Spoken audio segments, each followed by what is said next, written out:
O Palácio das Maravilhas. O sol tinha acabado de se pôr quando Aladim dispensou o gênio. Assim que o dia amanheceu, este retornou. Amo, ele disse, vosso palácio está concluído. Bastou um meneio de cabeça para que eles fossem transportados ao local.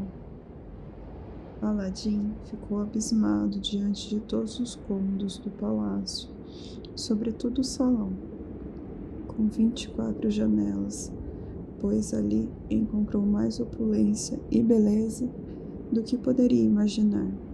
Falta apenas uma coisa, disse Aladim.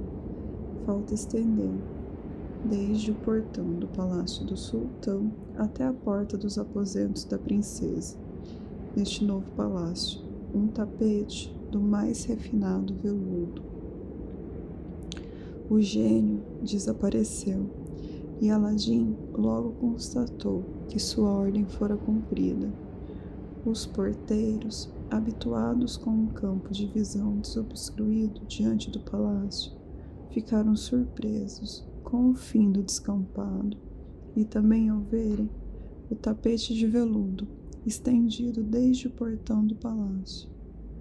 O espanto só foi maior quando avistaram o palácio de Aladim, e em pouco tempo a notícia daquela maravilha se espalhou por toda a corte.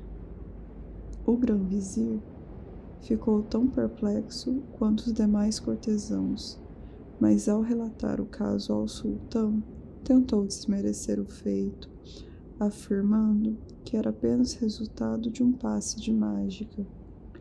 Mas, vizir, disse o sultão, você sabe tão bem quanto eu que o Aladim construiu o palácio com a permissão que eu lhe dei na sua presença.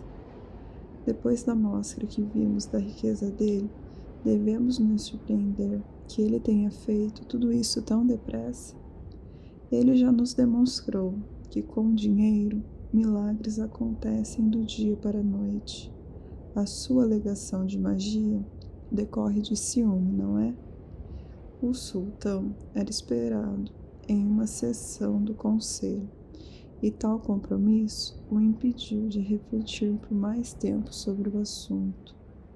Quando chegou em casa, Aladim encontrou a mãe acordada, experimentando uma de suas roupas novas. Ele pediu que fosse ao palácio do sultão com suas criadas, pois a sessão do conselho estava prestes a terminar, e comunicasse que ele gostaria de fazer companhia à princesa até o anoitecer, quando chegaria a hora de ela se mudar para seu palácio. A mãe saiu acompanhada das aias e, embora estivessem vestidas como rainhas, ninguém nas ruas olhou para elas, uma vez que seus rostos estavam cobertos e mantos escondiam os trajes suntuosos. Por seu turno, Aladim montou em seu cavalo e, saindo da casa do pai pela última vez, levando consigo somente a lâmpada mágica que fora tão crucial para a sua felicidade, dirigiu-se a seu palácio com a mesma pompa de antes. Assim que os guardas do palácio avistaram a mãe de Aladim se aproximando, ordens foram expedidas aos corneteiros, percussionistas e flautistas já posicionados pelas dependências, e logo o som da música fez ecoar a boa nova por toda a cidade. Comerciantes começaram a enfeitar os bazares com tapetes, almofadas e plantas e prepararam a iluminação a ser utilizada depois que anoitecesse. Artesãos abandonaram as oficinas, já que todas as pessoas correram até a praça central, agora situada entre o palácio do sultão e o de Aladim. A multidão ficou atônita ao ver aquele palácio maravilhoso, onde um dia antes não havia sequer sinais de tijolos ou argamassa. A mãe de Aladim foi recebida em grande estilo e conduzida aos aposentos da princesa pelo chefe dos eunucos. A princesa abraçou-a, convidou-a a sentar-se no sofá, e enquanto as aias a adornavam com joias presenteadas por Aladim, serviu-se de um belo café da manhã. O sultão, que tinha vindo ver a filha antes que esta trocasse seu palácio pelo de Aladim, também deu à mãe do jovem uma acolhida majestosa. Ela havia se dirigido ao sultão diversas vezes em público, mas ele nunca tinha visto aquela senhora sem véu, conforme estava agora. Ainda que fosse um tanto idosa, seus traços preservavam as formas da antiga beleza, e o sultão, que antes só a vira com roupas simplórias, ficou maravilhado ao vê-la vestida com tanto esplendor quanto a própria princesa. Ele deduziu que aquilo também era fruto da sabedoria de Aladim. Ao cair da noite, a princesa despediu-se do pai. Ambos choraram e se abraçaram, com muito carinho, várias vezes. E, por fim, a princesa deixou o palácio, acompanhada pela mãe de Aladim e seguida por uma centena de damas de honra. Em seguida, vinham os músicos, uma centena de mensageiros e um número igual de eunucos. 400 pajens caminhavam em fila de cada lado do cortejo, cada um carregando uma tocha, aos quais, somada à iluminação do palácio, conferiam à noite um brilho fascinante. A princesa caminhou sobre o tapete do palácio do pai até o do marido, e Aladim correu para saudá-la à porta. Seus olhos são os culpados desse meu atrevimento, ele diz, se por acaso eu te desagrado. Príncipe, ela respondeu, agora que te vi, submeto-me à vontade de meu pai sem resistir. Tomando-a pela mão, Aladim guiou-a até um grande salão iluminado por um número infinito de velas, onde o gênio havia preparado um banquete suntuoso. Travessas de ouro continham as carnes mais refinadas. As jarras, tigelas e taços que cobriam a mesa também eram de ouro e ricamente trabalhadas. A princesa disse a Aladim: pensei que não existisse na terra um lugar mais belo que o palácio do meu pai, mas a visão desta sala comprova meu engano. A princesa, Aladim e sua mãe ocuparam os respectivos assentos, e um coro feminino começou a cantar, acompanhado por um conjunto de instrumentistas. A princesa, radiante, declarou jamais ter ouvido algo parecido no palácio do pai. Ela não sabia que os músicos eram espíritos recrutados pelo gênio. Depois da ceia, uma trupe de bailarinos substituiu os músicos. Apresentaram uma série de danças tradicionais e foram seguidos por um homem e uma mulher que bailavam com uma agilidade impressionante. Era quase meia-noite quando, seguindo o costume chinês, Aladim levantou-se e ofereceu a mão à princesa para que se retirassem dançando de sua própria festa de casamento. Olhares admirados acompanharam cada volteio do casal até que eles desapareceram, entrando em sua câmara nupcial. De manhã, os criados vieram ajudar Aladim a se vestir e escolheram um traje tão refinado quanto o que ele havia usado na noite das bodas. Então, trouxeram-lhe um de seus cavalos, que ele montou até o palácio do sultão, cercado por serviçais por todos os lados. O sultão abraçou e, sentando ao lado de seu trono, deu ordens para que o almoço fosse servido. Majestade, disse Aladim, eu peço que o Senhor me prive dessa honra hoje e que me conceda a satisfação de receber no palácio da princesa, sendo o convite extensivo ao seu grão-vizir e aos cavalheiros da corte. O sultão concordou e prontamente caminhou até o palácio, pois o trajeto não era longo, acompanhado de Aladim à direita, do grão-vizir à esquerda e seguido pelos cortesãos. A beleza do palácio de Aladim deixou o sultão estarrecido. Ao entrar, ele não conseguiu deixar de proferir exclamações em cada cômodo. Quando ingressou no salão das 24 janelas e viu as treliças cravejadas de diamantes, rubis e esmeraldas, e Aladim comentou que a parte externa era igualmente trabalhada. O sultão pareceu ficar aturdido. Passado alguns instantes, ele disse: Este palácio é uma das maravilhas do mundo.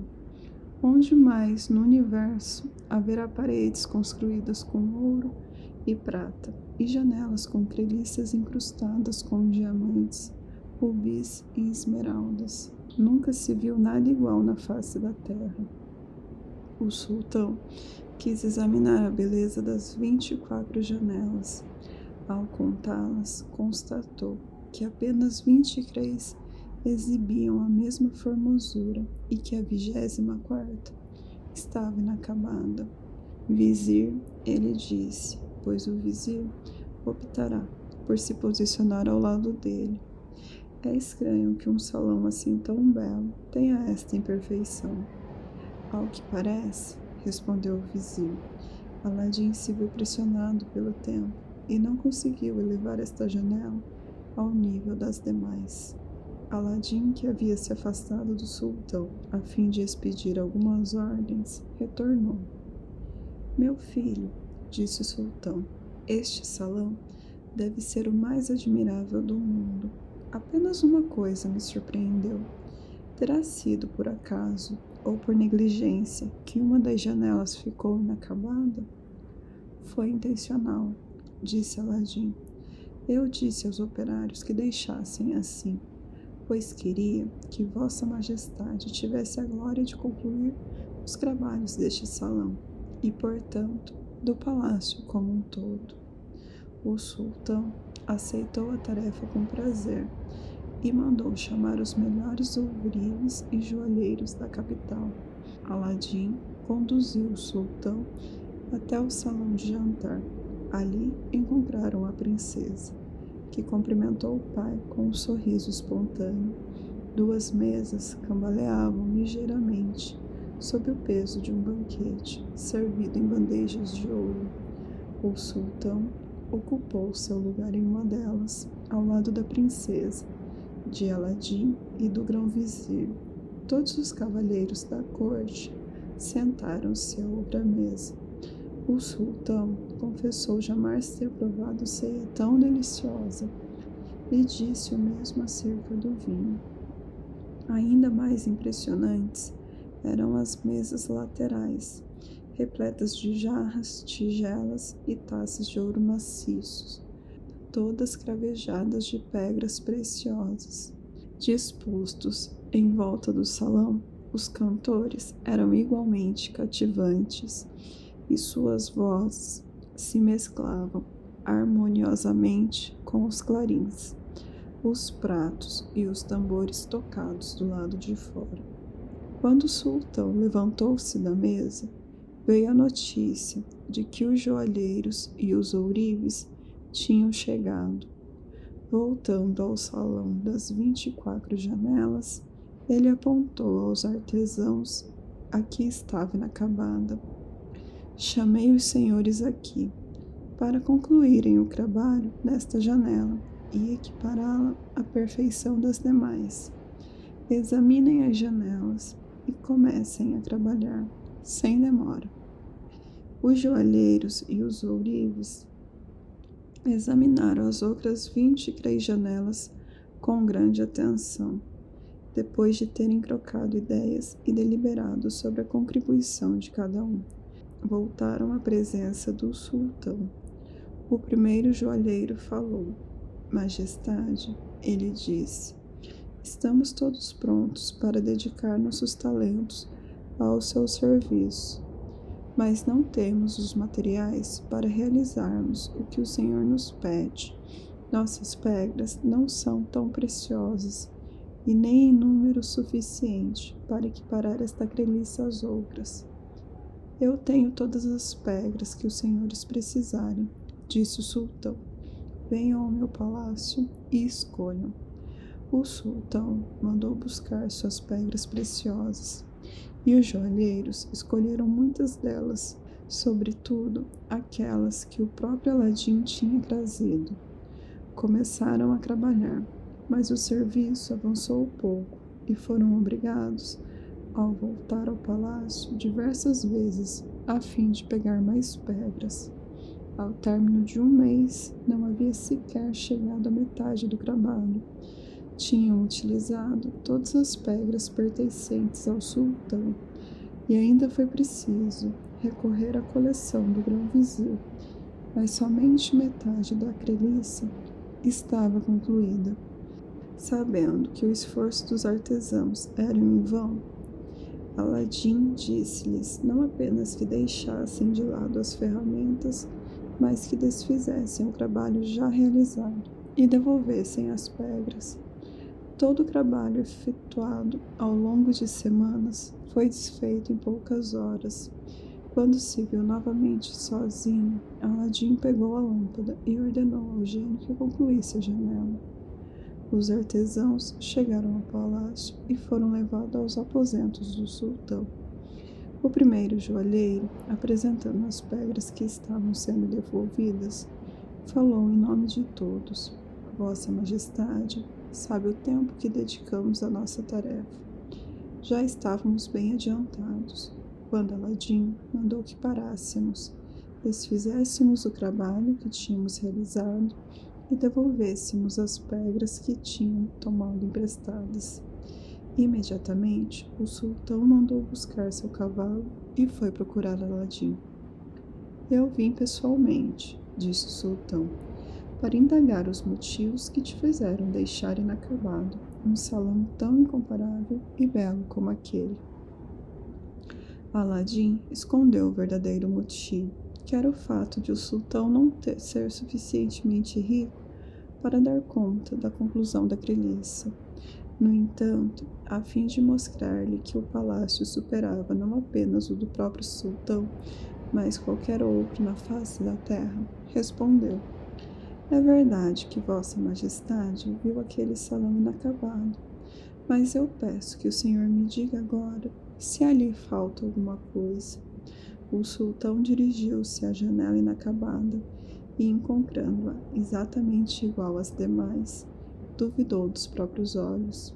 Ele inspecionou as janelas posicionadas logo ao lado, depois examinou todas as outras, e quando se convenceu de que a treliça lhe custará tantas semanas de trabalho tinha sido concluída em tão pouco tempo, abraçou Aladim e o beijou entre os olhos. O sultão retornou ao seu palácio sozinho, pelo mesmo caminho que tinha vindo. Lá encontrou o grão-vizir à sua espera, ainda maravilhado com o milagre que acabara de presenciar. Ele relatou o evento, utilizando palavras que produziram no ministro a certeza de que as coisas não eram conforme aparentavam e que o palácio de Aladim era fruto de magia, como ele mesmo havia sugerido ao sultão pouco depois que o palácio apareceu. O vizir então se repetiu. Vizir, interrompeu o sultão. Você já me disse isso. Vejo que você ainda não superou a anulação do casamento da minha filha com o seu filho. O grão-vizir, não desejando confrontar o sultão, deixou que ele pensasse o que quisesse. Todas as manhãs, ao despertar, o sultão olhava através da janela o palácio de Aladim e retornava, diversas vezes por dia, para admirá-lo. Enquanto isso, Aladim não ficava muito tempo dentro do palácio. Fazia questão de ser visto pelos habitantes da cidade, ao menos uma vez por semana. Fosse comparecendo a várias mesquitas, fazendo visitas ao grão-vizir, ou retribuindo visitas aos cortesãos. que eram recebidos com frequência em seu palácio. Todas as vezes que ele saía à rua, 2 criados seguiam seu cavalo e lançavam punhados de moedas de ouro à população. Nenhum necessitado batia na sua porta sem que fosse devidamente atendido. Saindo para caçar, ao menos uma vez por semana, às vezes nos arredores da cidade e às vezes em regiões mais distantes. Aladim estendia sua caridade por entradas rurais e povoados. Sua generosidade conquistou o coração do povo e tornou-se comum ouvir as pessoas bendizerem seu nome.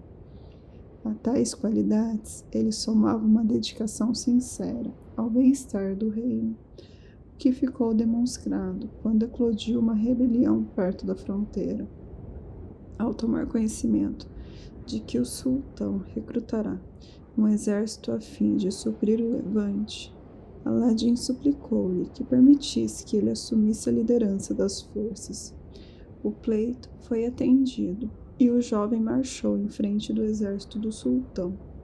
E foi tão bem sucedido na campanha que a notícia da derrota dos rebeldes circulou pouco tempo depois que ele partiu para o campo de batalha. Aladim voltou do combate na condição de herói, mas continuou sendo o homem gentil e amável de sempre. Lâmpadas novas por lâmpadas velhas.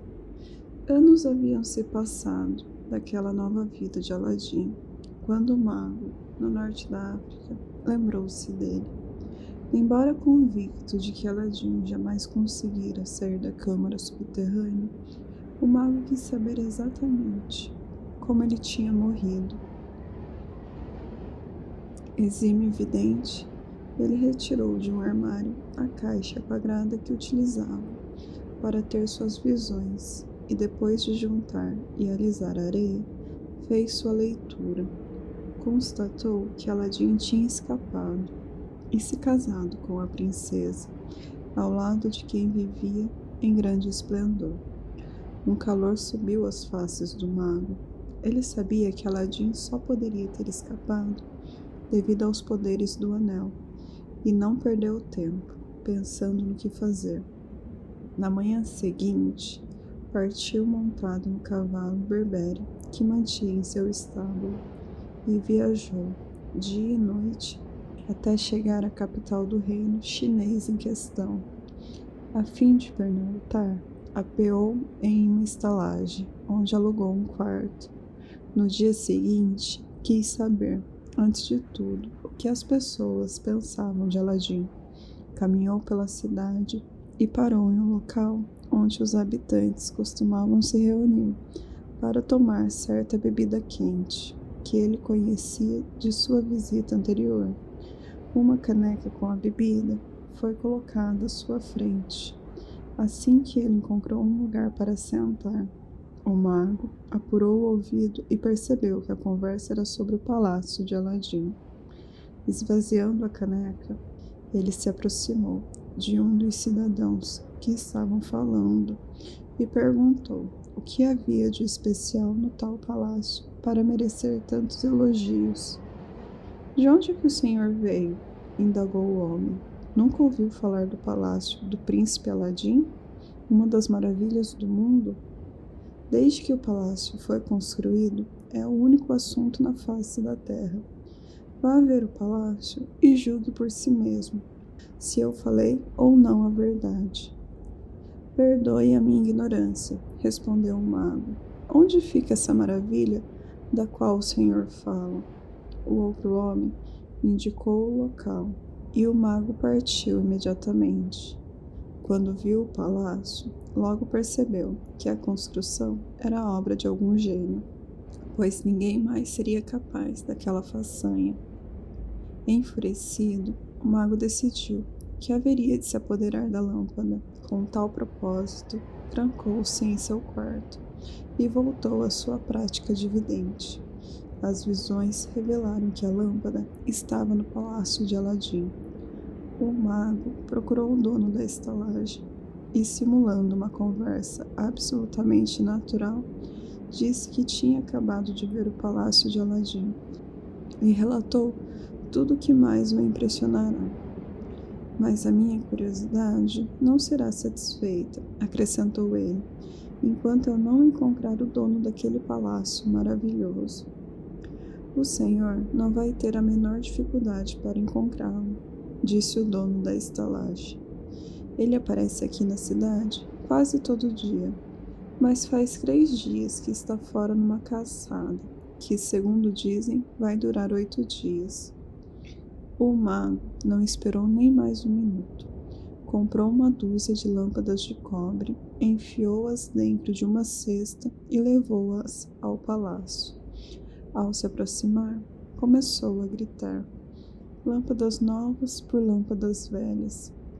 As crianças que estavam na praça, achando que ele fosse maluco, perseguiram-no, zombando, mas ele continuou a gritar: lâmpadas novas por lâmpadas velhas, até que a princesa Baldir Albudur, sentada no salão das 24 janelas, ouviu a voz do mago e mandou uma criada averiguar o motivo da algazarra.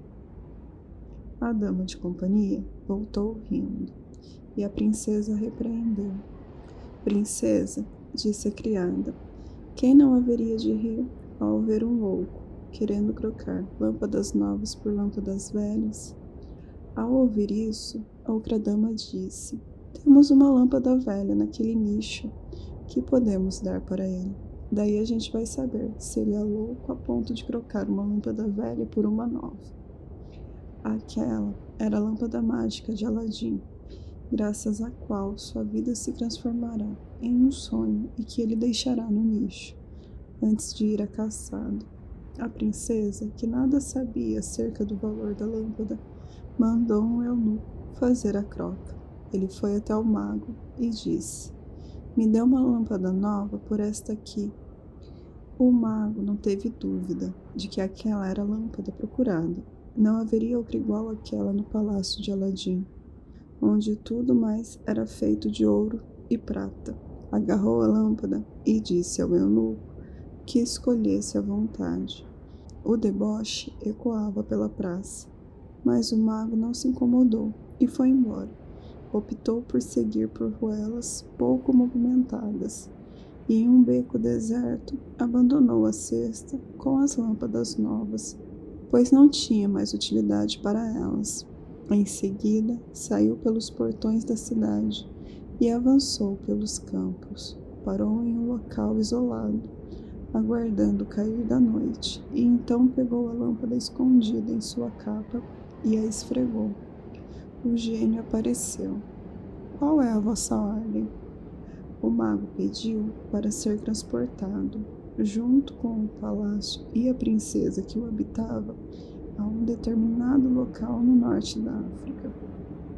Na manhã seguinte, o sultão olhou pela janela para admirar o palácio de Aladim e deparou-se com um terreno vazio. Ele esfregou os olhos, mas nada mais enxergou, embora o ar estivesse puro, o céu azul e a manhã perfeitamente clara. Não estou enganado, ele disse consigo mesmo. Ficava bem ali. Se estivesse desabado, haveria ruínas, e se a terra o engolisse, restaria algum vestígio. O sultão mandou chamar o grão-vizir, que chegou tão apressado que nem notou que havia algo errado. Mas em seguida, o grão-vizir também ficou boquiaberto. Novamente, ele atribuiu o feito à magia, e dessa vez o sultão não pôde contestá-lo. Cadê aquele impostor? Gritou ele. Cortem a cabeça dele. 30 cavaleiros foram enviados para trazer Aladim de volta, acorrentado. Encontraram-no cavalgando a caminho de casa, a 5 ou 6 léguas da cidade. Príncipe Aladim, disse um oficial, é com grande pesar que devemos prendê-lo e conduzi-lo até o sultão, pois o senhor é acusado de ser inimigo do Estado. Suplicamos ao Senhor que não nos leve a mal por cumprirmos nosso dever e que nos perdoe. Tais palavras assustaram Aladim, que perguntou ao oficial de que crime era acusado, mas nem o oficial, nem seus subordinados sabiam informar. Vendo que o contingente que o acompanhava era inferior ao número de cavaleiros do sultão e que alguns de seus próprios homens já haviam desertado, Aladim apeou. Eis-me aqui, ele disse, mas saibam que não sou culpado de crime nenhum, nem contra o sultão, nem contra o Estado. Uma corrente comprida e pesada foi enrolada em seu pescoço e no tórax, de modo que ele não conseguia mover os braços, e assim ele foi levado, a pé até a cidade. O povo que o amava, vendo que era conduzido para ser executado, sacou espadas, e quem não tinha espada, armou-se com pedras, e a multidão seguiu atrás da cavalaria. Em pouco tempo, a aglomeração era tamanha que os guardas mal conseguiam impedir que o povo resgatasse Aladim antes que todos chegassem ao palácio do sultão. Os guardas tiveram de ocupar as ruas por onde passavam, abrindo as fileiras nas vias mais largas e compactando-as nas mais estreitas, e assim alcançaram o palácio. Aladim foi levado diante do sultão, que deu ordens ao carrasco para cortar-lhe a cabeça. O carrasco pegou Aladim, removeu a corrente que envolvia o seu corpo e, depois de pôr no chão uma tira de couro manchada com o sangue de milhares de condenados por ele executados, fez Aladim se ajoelhar e cobriu-lhe os olhos. Então sacou a espada, ensaiou 3 vezes o golpe no ar e aguardou o sinal do sultão. Naquele instante, o grão-vizir percebeu que a multidão tinha vencido a resistência dos guardas e já escalava os muros do palácio. Quando o sultão tomou fôlego para dar o sinal, o vizir disse: Majestade, eu suplico que o senhor pense bem no que está prestes a fazer. O senhor está se arriscando a ver este palácio invadido, um desastre que pode ser fatal. Meu palácio invadido? Exclamou o sultão. Quem ousaria fazer tal coisa? Se o senhor olhar em direção aos muros do palácio e em direção à praça, vai constatar que falo a verdade. Horrorizado com o tumulto que transcorria na praça, o sultão deu ordem ao carrasco para suspender a execução. Mandou soltar Aladim e o perdoou diante da multidão. Contentes por terem salvado a vida do homem que amavam, os rebeldes espalharam notícia entre os que cercavam, e estes, por seu turno, passaram adiante. Os guardas que tinham subido as sacadas mais altas anunciaram o perdão de Aladim à cidade inteira. O gesto misericordioso do sultão apaziguou a turba, pôs um fim ao tumulto que reinava na praça e fez com que todos voltassem calmamente às suas casas. Quando se viu livre, Aladim implorou para saber do que era acusado. Você vai me dizer que não sabe? Indagou o sultão. Vem até aqui. E ele apontou pela janela o local onde o palácio se situará. Aladim olhou e não viu absolutamente nada. Havia apenas um espaço vazio, o terreno antes ocupado por seu palácio. Incapaz de saber o que tinha acontecido com a construção, Aladim ficou tão abismado que não conseguiu pronunciar uma palavra sequer. Diga-me então, disse o sultão impaciente, o que você fez com seu palácio e com a minha filha? O palácio não me preocupa, mas sem minha filha eu não posso viver. Ou você a traz de volta, ou vai perder a sua cabeça. E da próxima vez eu não vou suspender a ordem. Aladim implorou ao sultão que lhe concedesse 40 dias, prometendo que, se não conseguisse encontrar a princesa, haveria de se entregar à execução sem qualquer resistência. O seu desejo será atendido, disse o sultão, mas não pense que conseguirá escapar. Seja lá aonde você for na face da terra, haverei de te encontrar. A vingança da princesa. Aladim saiu entristecido do palácio. Cabisbaixo, atravessou os pátios, enquanto os guardas, antes seus amigos, agora lhe davam as costas. Se tivessem se aproximado dele, não o teriam reconhecido. Ele mal reconhecia a si mesmo e se sentia profundamente perturbado.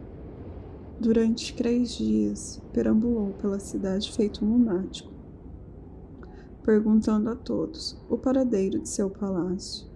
Alguns riam dele, mas os mais esclarecidos sentiam pena, e ele andava a esmo, sobrevivendo da caridade alheia. Finalmente, partiu em direção aos campos, e depois de andar pela mata angustiado e cheio de incertezas, à noite chegou à margem de um rio. O desespero o derrotou. Ele resolveu atirar-se nas águas. Porém, sendo um muçulmano devoto, primeiramente ajoelhou-se para rezar. Inclinou-se à beira da água para lavar o rosto e as mãos, mas a margem estava escorregadia e ele caiu no rio. Teria sido levado pela correnteza se não tivesse se agarrado a uma pedra que se projetava através da superfície da água. Felizmente, ainda tinha um anel que o mago pusera em seu dedo, antes de despachá-lo para o interior daquela câmara subterrânea, muitos anos antes. O anel roçou na pedra no momento em que Aladim se agarrou, e o gênio que ele tinha visto dentro da câmara apareceu mais uma vez. Qual é a vossa ordem? Estou aqui para vos obedecer, como vosso escravo, escravo de todos que possuem este anel, eu e os demais escravos do anel. Salve a minha vida mais uma vez, disse Aladim, e traga de volta o meu palácio. Não tenho poderes para isso, disse o gênio. Sou escravo do anel. Deveis pedir isso ao escravo da lâmpada. Nesse caso, respondeu Aladim, eu te ordeno, pelo poder do anel, que me leve até o meu palácio, onde quer que ele esteja, e que me deixe diante da janela do quarto de minha mulher. Imediatamente, Aladim se viu em uma planície relvada, no norte da África, logo abaixo da janela dos aposentos da princesa. Porém, sendo tarde da noite, e uma vez que tudo estava quieto no interior do palácio, ele se reencostou ao pé de uma árvore e adormeceu. Foi despertado pelo canto dos pássaros e alegrou-se, porque em breve estaria ao lado de sua querida Baldir al-Budur, de pé diante da janela da jovem, esperando que ela acordasse. Aladim percebeu claramente que todos aqueles problemas ocorreram porque ele tinha se afastado da lâmpada e se perguntou quem a teria furtado. Aladim teria logo imaginado quem seria o ladrão, se soubesse que ele e seu palácio se encontravam no Maghreb, fato que o faria lembrar de seu grande inimigo, o mago do Maghreb. No entanto, o escravo do anel nada dissera sobre o local aonde Aladim fora transportado, e o jovem tampouco perguntará. A princesa acordava mais cedo do que de hábito, desde que fora levado para o norte da África pelo mago. Este a visitava todos os dias, mas ela o tratava com tamanha rispidez que ele não se atrevera a residir no palácio. Enquanto ela se vestia uma de suas aias, olhou através da janela e avistou Aladim. A princesa correu e abriu a janela, e o ruído fez com que Aladim, exultante, olhasse para cima. Não há tempo a perder, disse a princesa, fechando a janela. Entre pela porta secreta.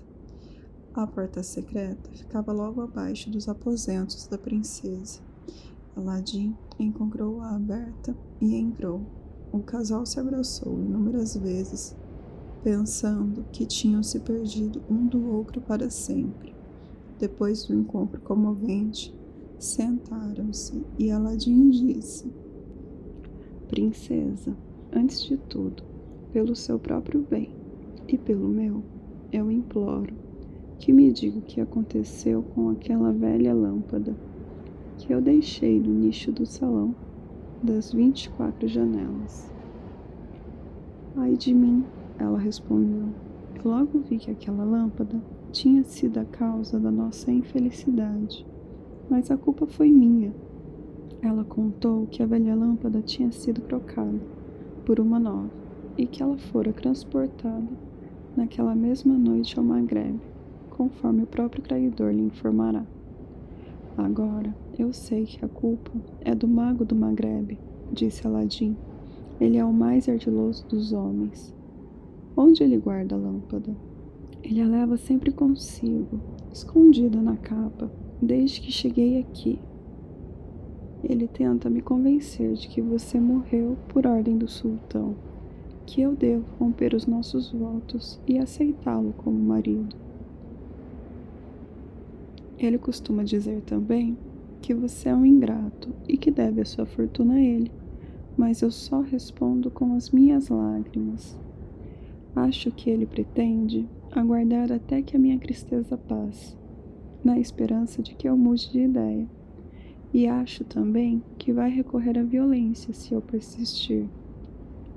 Aladim consolou-a e disse que voltaria ao meio-dia disfarçado. Trocou de roupa com um camponês que encontrou na estrada e, depois de caminhar até o vilarejo mais próximo, procurou um boticário e comprou um determinado pó. Então, voltou ao palácio. A porta secreta foi aberta imediatamente e ele entrou. Princesa, ele disse, o ódio que você sente pelo seu raptor talvez torne difícil acatar o meu conselho, mas é crucial saber fingir se você quiser escapar deste cativeiro. Vista o seu melhor vestido e receba o mago carinhosamente.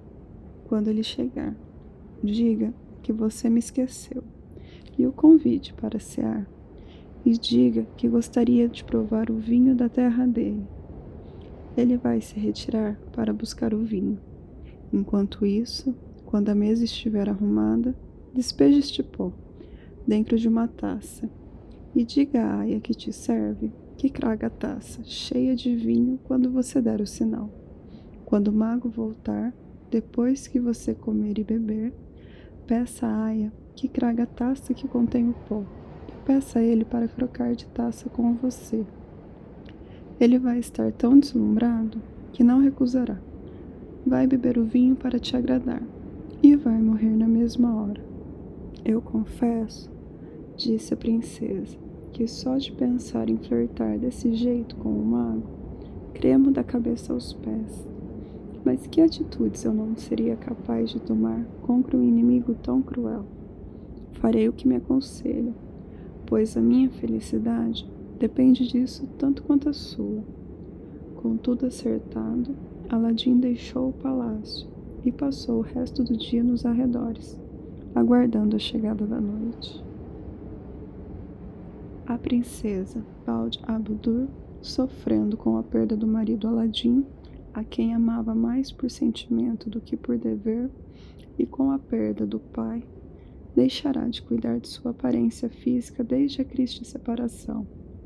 Esquecer os cuidados com a beleza tão adequados à sua condição feminina, principalmente depois que o mago começou a visitá-la e ela foi informada pelas aias que o reconheceram, de que ele era o homem que trocará a lâmpada velha pela nova, e com tal artifício causará a situação medonha em que ela se encontrava. Mas a oportunidade de buscar uma vingança, muito antes do que ela imaginava que tal pudesse acontecer, fez com que ela decidisse recompensar Aladim. Portanto, assim que ele saiu, ela pediu às aias que arrumassem seu cabelo e escolheu o vestido mais adequado às suas intenções. Escolheu também um cinto dourado, cravejado de diamantes, combinando com um colar de pérolas e pulseiras de rubi. Acentuava o esplendor do colar e do cinto. Quando estava vestida, a princesa consultou o espelho e as aias, e constatando que fizera todo o possível para satisfazer o mago, sentou-se no sofá, esperando que ele chegasse. O mago entrou no salão das 24 janelas à hora de costume. A princesa levantou-se e o recebeu com sorrisos, indicando um assento reservado para ele, cortesia que jamais lhe estenderá.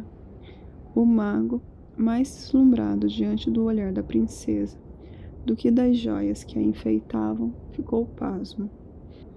A aparência esplêndida da jovem, adoçada por uma expressão graciosa, era tão diferente da mulher que até então o recebera que ele ficou atordoado. Primeiro, sentou-se na beirada do sofá, mas vendo que a princesa não se sentaria, enquanto ele não se sentasse onde ela havia indicado, obedeceu. Então, com um olhar que o fazia crer que ela não o mais considerava detestável, a princesa disse: "O senhor, sem dúvida, está surpreso", afirmou ela, "por me encontrar tão mudada hoje. Mas o seu espanto talvez acabe quando eu lhe disser que sou tão avessa à tristeza e à melancolia que me esforço para afastar todas as preocupações assim que percebo que já não tem motivo de ser. Pensei no que o Senhor me falou sobre o destino do Aladim e sei que as minhas lágrimas não vão trazê-lo de volta. Por isso, tendo honrado meu marido até o túmulo, decidi suspender o luto e convidei o Senhor para cear comigo. Mas só tenho vinhos da China e gostaria de provar vinhos do Maghreb." O mago, que já desistira de conquistar o coração da princesa, mal conseguiu agradecer sem gaguejar. E para se recompor, ateve-se à questão do vinho. Diz que de todas as bênçãos do Maghreb, o vinho era uma das maiores, e nenhum outro era mais fino do que o daquela região que ela agora habitava. Que 7 anos antes, o local tinha produzido uma safra de qualidade insuperável e que ele ainda dispunha de uma caixa a ser aberta do tal vinho. Com a licença da minha princesa, ele disse: "Vou buscar as garrafas." "Não quero incomodá-lo", disse a princesa. "O senhor não pode mandar alguém buscar o vinho?" "Eu mesmo preciso ir", respondeu o mago, "pois ninguém mais sabe onde guardo a chave da adega, e ninguém sabe manusear aquela chave." "Se é assim", disse a princesa, "volte depressa." Embevecido com a promessa de felicidade, o mago correu até a adega, e a princesa, sabendo que ele não tardaria, apressou-se em esvaziar dentro de uma taça o pó que Aladim lhe entregara. Quando o mago retornou, cada um ocupou seu respectivo assento, e a princesa fez um brinde à saúde do seu raptor. "O senhor tem razão", ela disse, "em elogiar o seu vinho. É o melhor que já provei." "Princesa", respondeu ele, erguendo a própria taça, "meu vinho se torna mais saboroso com a sua aprovação. Estou feliz", ele acrescentou depois de um gole, "por ter guardado esta safra para uma ocasião tão propícia, pois nunca provei algo tão saboroso." Depois que comeram, a princesa chamou a aia e pediu mais 2 taças. Na China, ela disse ao mago, namorados bebem a saúde um do outro, trocando de taças. Ela ofereceu sua taça ao mago e estendeu a outra mão, a fim de pegar a dele. O mago aceitou a oferta, vendo naquele ato um sinal inquestionável de que havia conquistado o coração da princesa. "Princesa", disse ele, "eu vejo que nós do Maghreb temos muito a aprender com os chineses no que diz respeito à arte do amor. Não vou esquecer esse costume, assim como não vou esquecer que, Ao me oferecer da sua taça, você revigora minha esperança numa vida que haveria de ser desesperadora, caso a sua crueldade prosseguisse por muito tempo mais. Cansada de tais demonstrações de emoção, a princesa disse: Vamos beber. O senhor pode prosseguir com as suas reflexões daqui a 1 minuto. E o mago estava tão ansioso por agradá-la que esvaziou sua taça antes mesmo que ela tomasse o primeiro gole da dela. No intuito de demonstrar seu entusiasmo, ele inclinou a cabeça para trás enquanto bebia, e assim permaneceu alguns instantes depois de beber, até que a princesa viu que ele revirou os olhos e morreu. A princesa nem precisou dizer às aias que permitisse a entrada de Aladim. As mulheres tinham se posicionado ao longo do salão do jantar, até o pé da escada, de maneira que a porta secreta se abrisse quase no instante em que o mago tombasse. Aladim entrou no salão de jantar e disse à princesa, que correu para abraçá-la: Princesa, ainda não é o momento. Deixe-me agora, pois tenho mais providências a tomar. Quando se viu sozinho, Aladim aproximou-se do cadáver do mago, pegou a lâmpada escondida em sua capa e ordenou ao gênio que os levasse de volta à China. O palácio de Aladim ressurgiu diante do palácio do sultão, provocando apenas um levíssimo tremor de terra. O sultão, que acreditava ter perdido a filha, estava inconsolável desde que ela fora raptada. Mal conseguia dormir, e em vez de evitar locais que o fizessem lembrar de sua tristeza, ele os procurava. Agora não era apenas pela manhã. Diversas vezes por dia, ele se colocava à janela cuja vista ele tanto admirava, e ele chorava sozinho com a lembrança de quem ele mais amava e nunca mais voltaria a ver. Na manhã seguinte, estava tão imerso em sua tristeza que olhou apenas de relance através da janela. Notando que o espaço estava ocupado, pensou de início que fosse o efeito da névoa. Contudo, olhando mais detidamente, não teve dúvida de que se tratava do palácio de Aladim, e a alegria da visão espantou o desgosto alojado em seu coração. O sultão montou em seu cavalo e chegou ao palácio o mais depressa possível. Aladim, prevendo a chegada do soberano, levantara-se ao alvorecer e, vestindo em seu traje mais refinado, viu o sultão chegar e desceu para ajudá-lo a apear. Não posso dizer uma palavra sequer, disse o sultão, antes de ver a minha filha. Aladim levou-o até a jovem e o sultão cobriu-a de beijos, com o rosto banhado em lágrimas. Bastante tempo se passou antes que ele pudesse falar. Minha filha, ele disse por fim, suponho que a alegria em me rever faça com que você demonstre não ter sofrido mal nenhum, mas com certeza você deve ter sofrido. Ninguém pode ser transportado junto a um palácio inteiro, subitamente, como ocorreu com você, para um local desconhecido, sem se apavorar. Conte-me o que aconteceu e não esconda nada. Majestade, disse a princesa, se minha aparência lhe agrada, saiba que só voltei a respirar com tranquilidade ontem, graças a Aladim, meu marido e salvador, cuja perda eu havia chorado, e que a satisfação de rever me fez voltar a ser quem eu era. Meu sofrimento foi apenas por ter sido arrancado da companhia de Vossa Majestade e de meu marido, que eu receava houvesse tombado diante de sua fúria. Embora fosse inocente, sofri menos com a insolência do meu raptor, cujos modos eram para mim repulsivos, mas a quem consegui manter acuado graças ao domínio que exercia sobre ele. Além disso, não fui mantida cativa.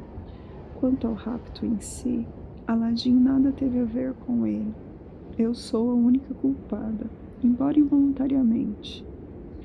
Para convencer o sultão, ela contou que um mago surgira nas imediações do palácio, trocando lâmpadas novas por velhas, e que ela entregará a lâmpada de Aladim com a maior facilidade, ignorando os poderes secretos do objeto. Contou que ela e o palácio tinham sido transportados pelo mago ao Maghreb. Imediatamente, que ele tivera a ousadia de pedir sua mão em casamento, que ela havia sofrido antes da chegada de Aladim, que depois que ele chegou, os dois tramaram juntos o resgate da lâmpada, em poder do mago, e que tinham conseguido fazê-lo graças a um subterfúgio e uma taça de vinho. Aladim não teve muito a acrescentar. Quando as aias e a princesa me deram acesso à porta secreta, ele disse, e viu o traidor morto, estirado no sofá, eu disse à princesa que voltasse aos seus aposentos na companhia das aias e dos eunucos. Sozinho, peguei a lâmpada escondida na capa dele e, recorrendo ao mesmo truque por ele utilizado para transportar o palácio e a princesa, devolvi tudo ao seu devido lugar. Se o senhor subir ao salão de jantar, poderá ver o corpo do mago, devidamente punido. O sultão subiu, e ao ver o mago morto, com a face pálida, em consequência do veneno, abraçou Aladim e anunciou celebrações ao longo dos 10 dias seguintes.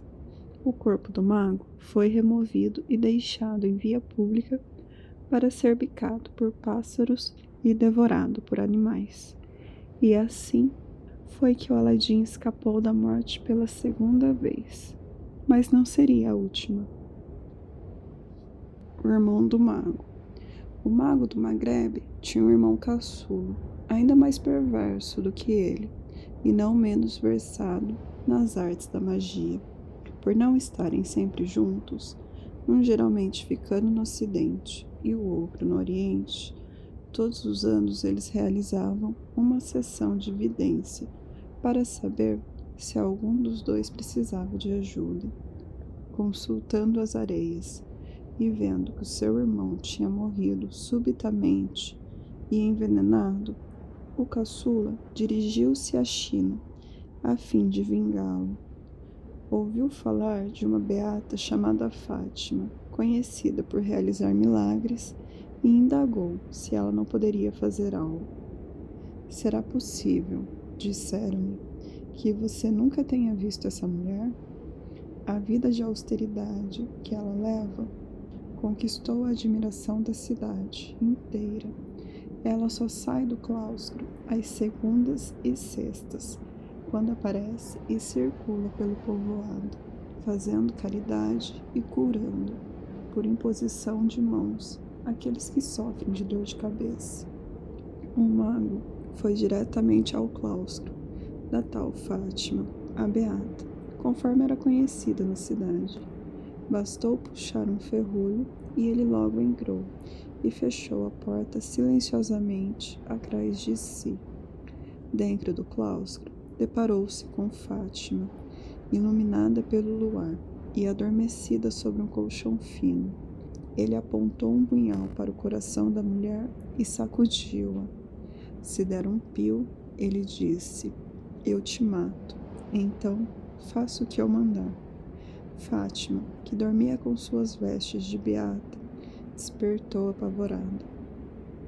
Não tenha medo, disse o mago. Eu só quero as suas vestes. Me dê as suas vestes e fique com as minhas. Fizeram a troca, e ele pediu que ela lhe pintasse o rosto como dela. Fátima o conduziu a seu pequeno quarto. Acendeu uma lâmpada e, umedecendo um pincel com um pote, pintou o rosto dele. Em seguida, cobriu-lhe o cabelo com uma touca e um véu e mostrou-lhe como usar o véu para esconder o rosto quando saísse pela cidade. Finalmente, pendurou no pescoço dele um longo rosário, que lhe pendia até a altura do estômago, e, entregando-lhe sua bengala, levou-o até um espelho. Veja só sua imagem, ela disse. O senhor está exatamente como eu. O mago ficou satisfeito com a própria aparência, mas não manteve a promessa que fizera a Fátima. Para evitar o derramamento de sangue, se a matasse com o punhal, estrangulou-a e arrastou o cadáver da mulher pelos pés até a cisterna que abastecia o claustro, atirando-o lá dentro. Disfarçado de Fátima, o mago circulou pela cidade no dia seguinte. Uma multidão seguia a beata. Alguns pediam-lhe que rezassem por eles. Outros beijavam-lhe a mão. Outros tão somente tocavam a barra de seu vestido. E outros inclinavam a cabeça, em sinal de reverência, apenas para serem tocados. Ele atendeu todos, esboçando gestos com os dedos acima das cabeças dos seguidores, murmurando preces e imitando a beata com tamanha precisão que todos acreditaram que se tratava mesmo dela. Depois de parar várias vezes para atender os populares, que, do contato dos dedos dele, não obtinham nem ganho nem perda, o mago finalmente chegou à praça diante do palácio de Aladim, onde o povo cercou ainda mais de perto. Os mais fortes e mais fervorosos abriam caminho com os cotovelos, e a gritaria de indignação foi tamanha que chegou aos ouvidos da princesa Balde al-Budur, no interior do salão das 24 janelas. A princesa perguntou que barulheira era aquela, e como ninguém foi capaz de dizer, mandou uma de suas aias espiar a rua. Depois de olhar através de uma treliça, ela informou que a algazarra vinha de uma multidão que cercava a beata na esperança de obter cura pelas mãos da mulher. Fazia muito tempo que a princesa tinha conhecimento dos dons da beata e mandou um eunuco trazê-la ao palácio. Quando o mago, que escondia um coração demoníaco embaixo das vestes santificadas, foi apresentado à princesa, ele se pôs a recitar uma série de votos e preces em nome da saúde, da prosperidade e de tudo mais que a jovem pudesse desejar.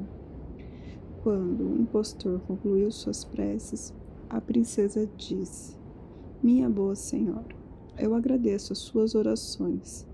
Espero que Deus as ouça. Venha sentar-se aqui comigo.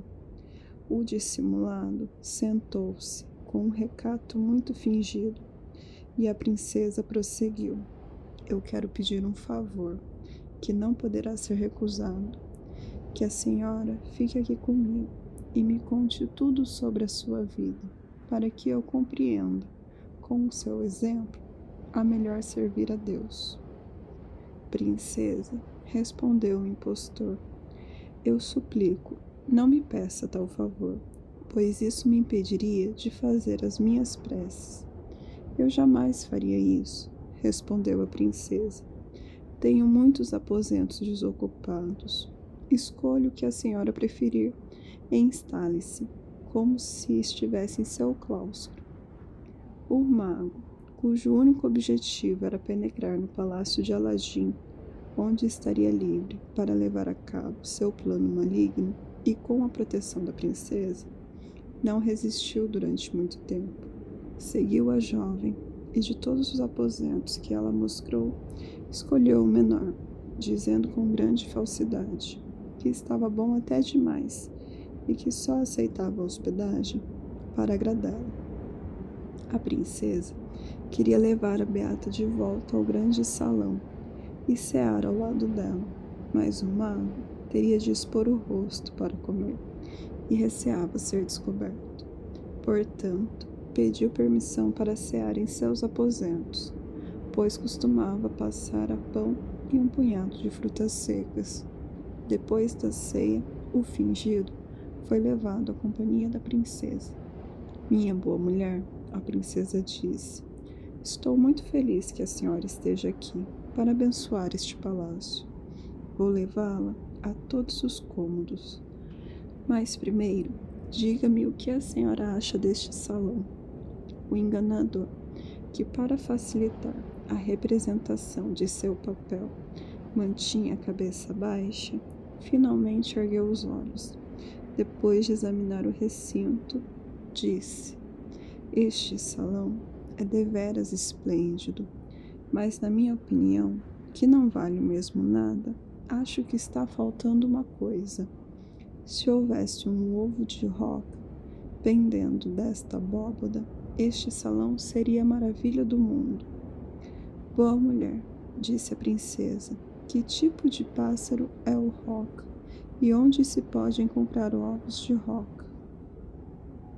É um pássaro gigantesco, disse o trapaceiro, que vive no cume do Monte Cáucaso. O arquiteto responsável pelo seu palácio não terá dificuldade em encontrar um desses ovos. A princesa agora só pensava em ovos de roca e resolveu levar a questão a Aladim, quando este voltasse da caçada. Fazia 6 dias que ele se fora e voltou na mesma noite em que o charlatão se retirou aos seus aposentos.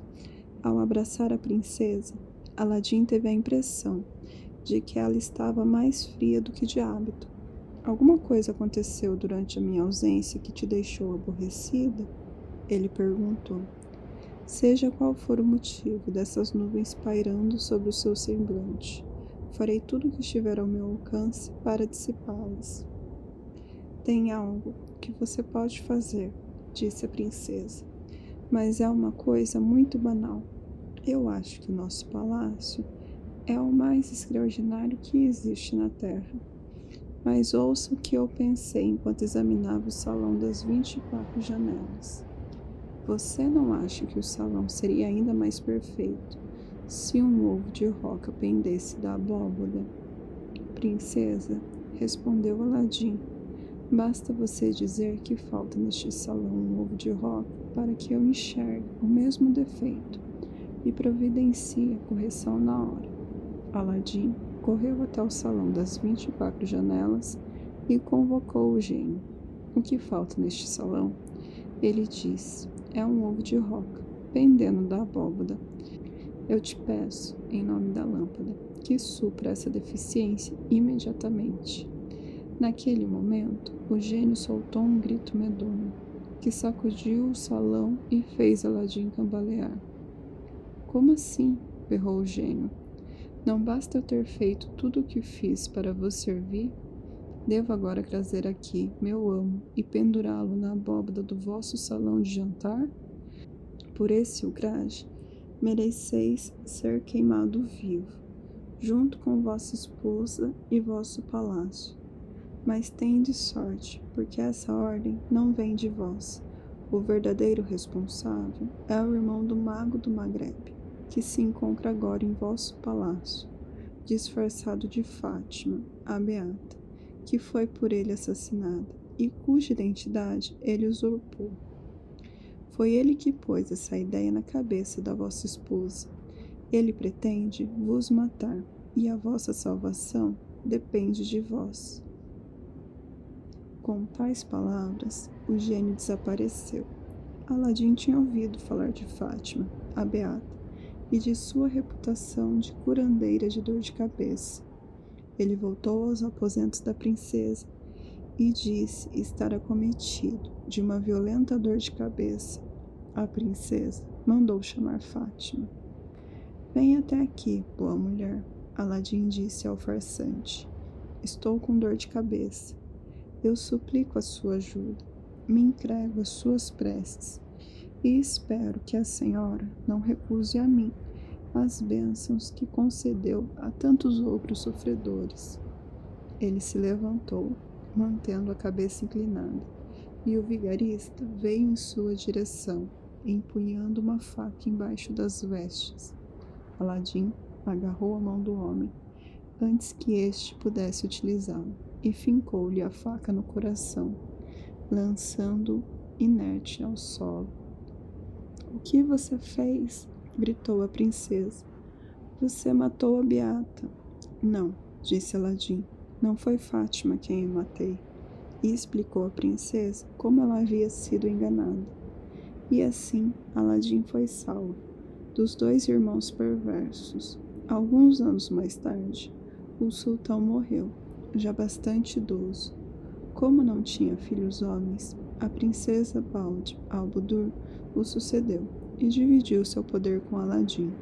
Os 2 reinaram juntos por muitos anos e deixaram atrás de si uma bela prole de sucessores. Epílogo. Majestade, disse Sherazade, ao concluir a história da lâmpada mágica, o senhor terá reconhecido, no mago do Maghreb, a marca de uma mente desequilibrada, um homem obcecado pela ganância, um homem cujas ações desleais propiciaram-lhe grande riqueza, uma riqueza da qual não era digno e que foi perdida em consequência dessas mesmas ações.